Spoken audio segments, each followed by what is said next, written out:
Welcome back, everyone, to the Deep Dive. Today, we're taking a deep dive into a resource you suggested, Tips for Young Players by British Grandmaster Matthew Sadler. And for this deep dive, our mission, our goal, is to really pull out the core strategic wisdom of this book, the kind of actionable advice that can just sharpen anyone's chess understanding, no matter where they are in the game. Yeah. And we'll be focusing on the foundational ideas, the essential opening principles, and some early middle game concepts that Sadler lays out Right. right from the get-go. Exactly. It's a really great book. And even though it was published back in '99, Sadler's book offers this remarkably clear and practical roadmap through like all the stages of chess. And while it's super comprehensive, covers everything from like how to start a game to how to end one, we're going to just zero in on those just bedrock principles that are discussed right in those initial chapters. Yeah, so it's like the accelerated pathway to grasping some really crucial chess concepts. Exactly. We want to spark those aha moments. Absolutely. So, all right, let's dive in. Right to the start of a chess encounter, the opening. Yes.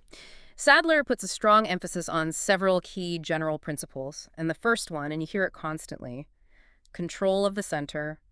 But beyond just occupying those squares, like what makes the center of the board so strategically vital? So it's not just about like the mathematical advantage of controlling more squares, although that is certainly true. Like a piece in the center just has a greater sphere of influence. But even more importantly is the central squares. They kind of act like these crucial transit points for your other pieces. Ah, So by controlling the center, you can often restrict your opponent's development, create better pathways for your own forces to move towards either flank. Think of it as controlling the major highways of the chessboard. I love that analogy. It's not just about reach, it's about flow Yes, exactly. and restricting your opponent's options. And Sadler specifically highlights the difference between knights and bishops in this central arena, doesn't he? Yeah, he does. He points out that a knight, like planted firmly in the center, can command a powerful 8 squares, Right. often more than a bishop stuck on the edge of the board. But it's not just about the sheer number of squares. A central knight, it could be like a real thorn in the opponent's side, Yeah. potentially leaping to attack squares on both sides of the board. It's a strategic hub. It's not just a piece with good reach. No, we can't just plant all of our pieces in the middle in the first few moves. Pawns play a foundational role in establishing this central control, and Sadler uses a rather memorable description for them. He does. He calls them hardworking bulldozers. Yeah. And it's such a fitting image because pawns, they might not be the flashy attacking pieces, but they are absolutely essential for staking your claim in the center, for carving out territory. Yeah. They create this kind of like forward base that your more powerful pieces can then operate from. So the aim is to build a solid pawn front in the center. Could you put us a quick example of how someone might aim to achieve this right from the get-go? Yeah, so a really, really common way and an effective way is to start with 1d4 followed by 2d4. Yeah. Or the other way around, 1e4 followed by 2d4. These moves, they immediately place pawns on those key central squares, establish a presence and open lines for your bishops and queen. Mhm. It's about laying that strong foundation. Right, establishing that central foothold with the pawns. The next fundamental principle Sadler discusses is king safety. Now, this seems obvious, keep your king safe. But there's more to it than just tucking him away, isn't there? Yeah, absolutely, because the ultimate aim in chess is to checkmate the opponent's king. So protecting your own is just, it's paramount. In early king movement, it's generally ill-advised because at the start of the game, your other pieces, they haven't yet developed to form a protective barrier. Your king's just out there, like exposed target. Right. And this is where developing your pieces early directly supports king safety. Sadly mentions developing the king's bishop, typically to f1 for white, f8 for black as an important step. Why is that specific development so key for king safety? So what's crucial to understand here is that direct link to castling. Right. By moving the king's bishop off of its starting square, you clear the path for your king to castle. And castling, as you know, is the primary and often the quickest way to get your king to a safer location, tucked away either on the king side or the queen side behind a protective wall of pawns. It's like creating an immediate safe zone for your most important piece. Exactly, yeah. And Sadler strongly cautions against leaving your king in the center for too long, especially as the game starts to open up. Absolutely. As pawns are exchanged in the center, lines of attack open up for rooks of the queen. And an uncastled king in the middle of the board, it becomes like a very vulnerable target, a magnet for tactical strikes. So the general wisdom is pretty clear then. Get your king to safety early through castling whenever possible. Precisely. Prioritizing the safety of your king in the opening is usually a non-negotiable principle. Now, the decision of whether to castle kingside or queenside, that will depend on the specifics of the opening and your overall strategic plan. But the act of castling relatively early is almost always a good idea. Okay, king safety sorted. The third key idea Sadler presents is rapid development. Now, this sounds like a race to get your pieces out of their starting positions and into active roles. Yeah, that's a great way to visualize it. Speed and efficiency in developing your pieces is absolutely critical. The goal is to get your king safe, and then to quickly mobilize your knights, bishops, rooks, and queen to good, ideally central or well-placed squares where they can exert influence. And what's the common trap to avoid in this phase? Sadler warns against repeatedly moving the same piece early on. Right, this is such a frequent mistake, especially for newer players. While it might seem like a good idea to keep attacking with like one piece that you've developed, doing so while neglecting the development of your other pieces, that will put you at a significant disadvantage. Your opponent's going to have more pieces actively participating in the game, which can quickly lead to threats against your underdeveloped position. Can you give us a quick illustration of what good rapid development looks like in a well-known opening? Yeah, so the Ruy Lopez is a classic example. The opening sequence, 1e4, e5, 2 knight f3, knight c6, 3 bishop b5, a6, 4 bishop a4. So in just 4 moves, white has developed 2 minor pieces, a knight and a bishop, to active squares while also applying some early pressure on black's central pawn. Both sides in this opening are aiming for this kind of efficient development. Notice how white's moves aim to develop pieces to active squares while simultaneously putting some early pressure on black's central pawn.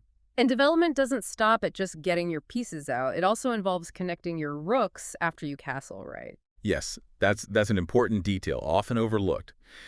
When you castle your rooks, initially, they just sit in the corners, right? They're not working together.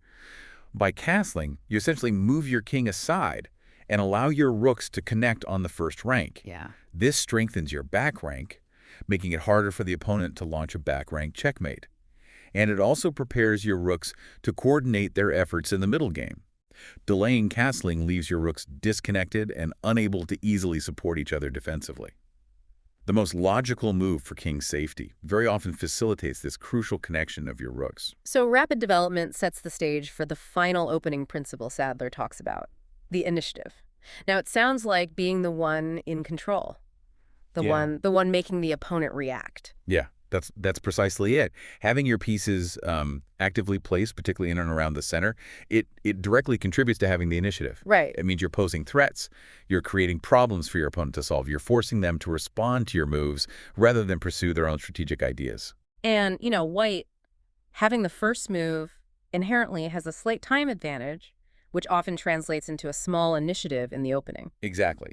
The initiative in chess essentially means you're the one dictating the flow of the game. You're posing threats that your opponent has to respond to. It's about being proactive rather than reactive. So, and what's black's primary goal in the opening when it comes to this concept of initiative? Well, black's main task in the opening is often to neutralize white's initial initiative. Right. They aim to develop their pieces efficiently, achieve king's safety, and create counterplay, their own threats, to challenge white's early lead in activity. Right. Now, what's interesting is, even seemingly unconventional opening moves by white can sometimes grant them the initiative simply by presenting black with these unexpected problems and forcing them onto the defensive. Really insightful. So we've navigated the opening, controlling the vital center, prioritizing king's safety, achieving rapid development, and understanding this dynamic of the initiative. Now let's move into the middle game. Sadler outlines some general principles here as well, starting with the crucial skill of attacking weaknesses. So what exactly constitutes a weakness on the chessboard?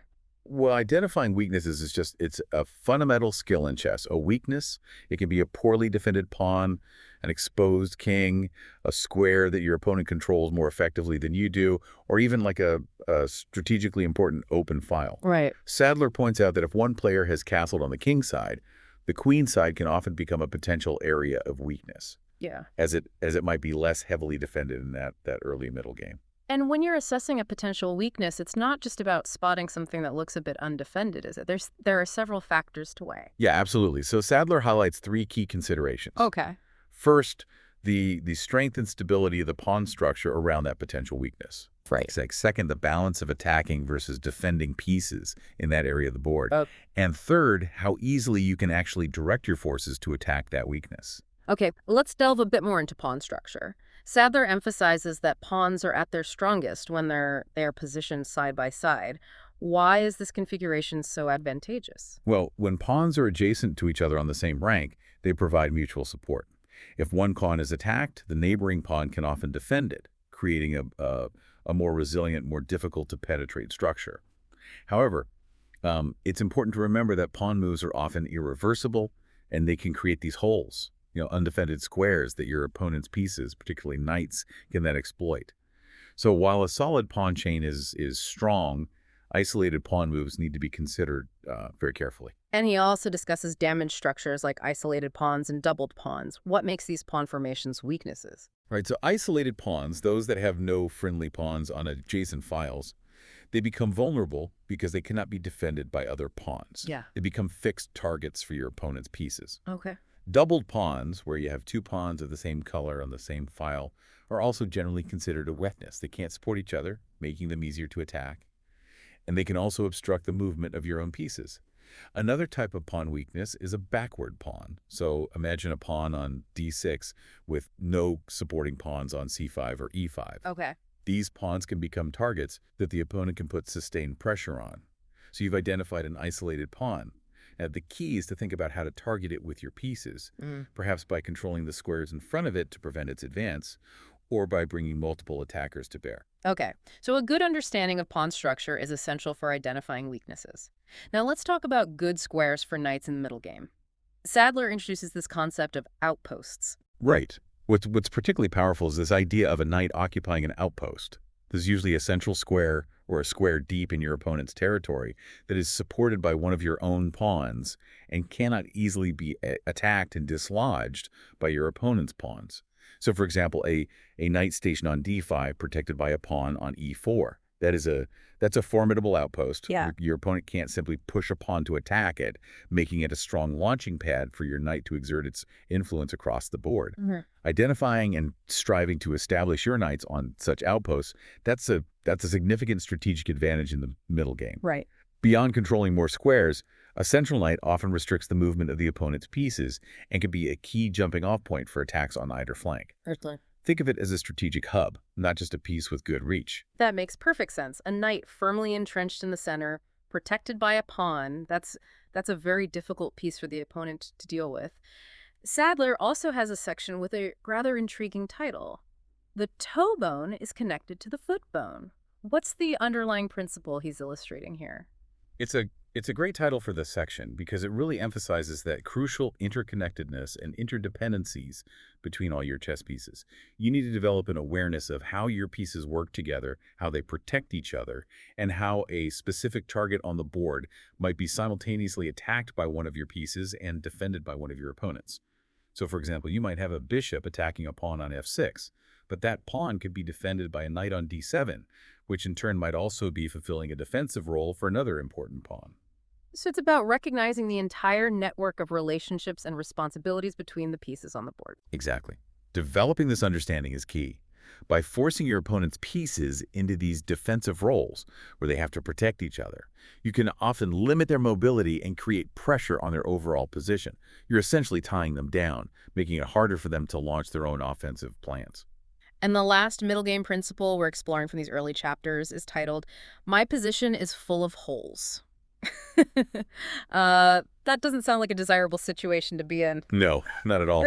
This section highlights that your pieces, they not only defend each other directly, but they also play this crucial role in controlling and defending empty squares. These controlled empty squares, they prevent your opponent's pieces from infiltrating your position and occupying strategically important locations. Right. Could you give us an example of how these empty squares can become weaknesses if not properly defended?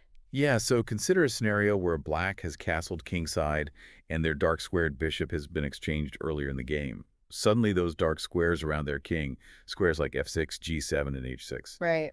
those can become these vulnerable holes Yeah. because there's no longer a piece directly controlling them. Your opponent might then be able to maneuver a knight or a queen to one of these squares, creating this dangerous attacking threat against the king. Yeah. So it's not just about protecting your physical pieces. Right. You also have this responsibility to control these key empty squares to prevent the opponent from gaining a strategic foothold.